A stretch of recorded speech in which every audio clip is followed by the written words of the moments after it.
ఈ మహానుభావుడు వచ్చాడు, రైతులకు సంబంధించి 20,000 ఇస్తారన్నాడు. ఆ రోజు ఏ నోటితో అయితే మీరు సాధారణంగా మేము చెప్పాం డెవల్యూషన్ ఆఫ్ ఫండ్స్ అనేటువంటిది కేంద్ర రాష్ట్ర ప్రభుత్వాలు 2 కలిపి ఇచ్చేదని. ఆ రోజు నువ్వేం చెప్పావు? లేదు వాళ్ళు ఇచ్చేది సపరేటు, మీరు ఇవ్వాల్సింది అదనం, నేను ముఖ్యమంత్రిని అయితే కేంద్ర ప్రభుత్వ సాయంతో సంబంధం లేకుండా 20,000 ఇస్తానని అదే నోటితో మాట్లాడాం.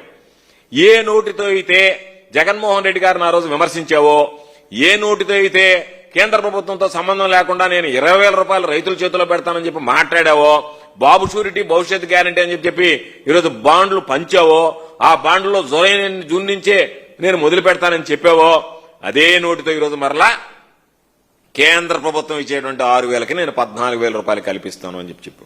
సరే, చచ్చిన వాడి పెళ్లికి వచ్చిందే కట్నం అనుకున్నారు పాపం రైతులు. ఏదో వేశారు, ఓట్లు వేశారు, గెలిచారు.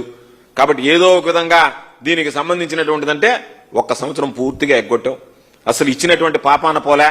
2వ సంవత్సరం వచ్చేటప్పటికి అరాకొరాగా చేతిలో పెడతా ఈరోజు 40,000 రూపాయలు నువ్వు చెప్పినటువంటి కమిట్మెంట్ ప్రకారం 40,000 రూపాయలు ఇవ్వాలి 2 సంవత్సరాలకు సంబంధించి. ఈరోజు అధికారంలోకి వచ్చిన తర్వాత జూన్ నుంచే ప్రారంభిస్తానని నువ్వు ఇచ్చినటువంటి హామీ ప్రకారం, నువ్వు ఇచ్చినటువంటి షూరిటీ ప్రకారం, నువ్వు చెప్పినటువంటి గ్యారంటీ ప్రకారం వాటన్నింటినీ పక్కన పెట్టి ఈరోజు 5,000 రూపాయలు చేతిలో పెట్టాడు. ఒక సెట్టింగ్ చేశాడు, షూ వేసుకుని పంచిగట్టి తలకు గుడ్డ చుట్టి అమ్మైన రైతు అనుకుంటాడు. ఎక్కడికక్కడికి ఆ వేషం వేస్తే అబ్బా నేను వేషం వేశాను కాబట్టి నేను రైతు పక్షపాతం అనుకుంటాడు తప్ప రైతుల గురించి ఆలోచన చేస్తే రైతు పక్షపాతం అవుతావు తప్ప రైతు వేషం వేసుకుంటా రైతు పక్షపాతి కాదు. వెళ్లడం, ఒక సెట్టింగ్ క్రియేట్ చేయడం, ఆ డ్రెస్సులు వేసుకోవడం, ఆమె రైతుల గురించి మాట్లాడడం అయిపోయింది. రైతులకు సంబంధించి ఫినిష్, బ్రహ్మాండంగా చేశాడు రైతులకు సంబంధించి అని చెప్పి ఆహా ఓహో అని చెప్పి పక్కన ఉన్నటువంటి పత్రికలు కొన్ని దగ్గర రాయించాం. ఆ రోజు ఈరోజు మేము చెప్తున్నాం మా దగ్గర డేటా లేదు, మా దగ్గర అది లేదు. ఆ రోజు వైఎస్ఆర్ కాంగ్రెస్ పార్టీ ప్రభుత్వంలో డేటా ఉంది. 53,58,000 మంది రైతులకి ఈరోజు ఆ రోజు రైతు భరోసా ఇచ్చాం. ఈరోజు నువ్వు దాదాపుగా 7 లక్షల మందికి వాతలు పెట్టావు.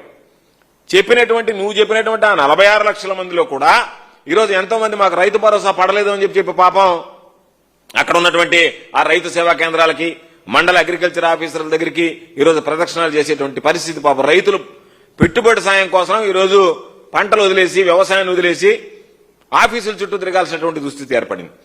అదేవిధంగా రేట్లు చూసాం.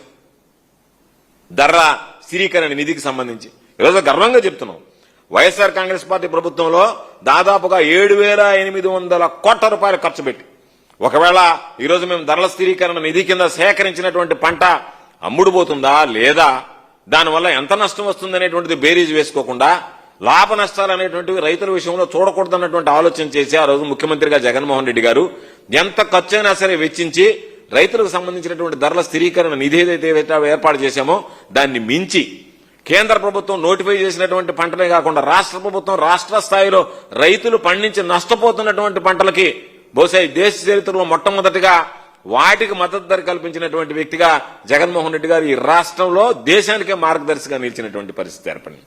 7,800 కోట్ల రూపాయలు ఖర్చు చేసి ఆ రోజు రైతులను ఆదుకుంటే ఈరోజు ఆ ధరల స్థిరీకరణ నిధిని పూర్తిగా ఎత్తేసారు. రైతులను ఆదుకునేటువంటి పరిస్థితి లేదు. ఒక పక్క పాకం మిర్చి రైతులు, ప్రత్తి రైతులు, పొగాకు రైతులు ఈరోజు మొత్తం నేను మార్కెట్ ద్వారా కొనుగోలు చేస్తానని చెప్పి దానికి మళ్ళీ మితులు, పరిమితులు, క్వాలిటీ ఉంటే కొంటాం, లేకపోతే ఈ క్వాలిటీ తీసుకువెళ్ళమని మీకు క్వాలిటీ లేదని చెప్పడం, రిజెక్ట్ చేసి పంపించేసేయడం. మళ్ళీ నువ్వేమో ఇక్కడ కూర్చోవడం, మేము మొత్తం మార్కెట్ ద్వారా రైతులు, పొగాకు రైతులను ఆదుకుంటున్నాం అని చెప్పి మాట్లాడడం. ఏ ఒక్క రైతు అయినా సరే ఉద్యానవన పంటలకు సంబంధించి, వ్యవసాయ పంటలకు సంబంధించి ఒక్క రైతుని మీరు ఈరోజు గిట్టుబాటు ధర కల్పించి ఆదుకున్నటువంటి పరిస్థితులు ఉన్నాయా ఒక్కసారి ఆలోచన చేయండి. లేవే. ఎందుకంటే చంద్రబాబు నాయుడుకి ఏ రోజు రైతుల మీద శ్రద్ధ లేదు, వ్యవసాయం మీద ఆసక్తి లేదు.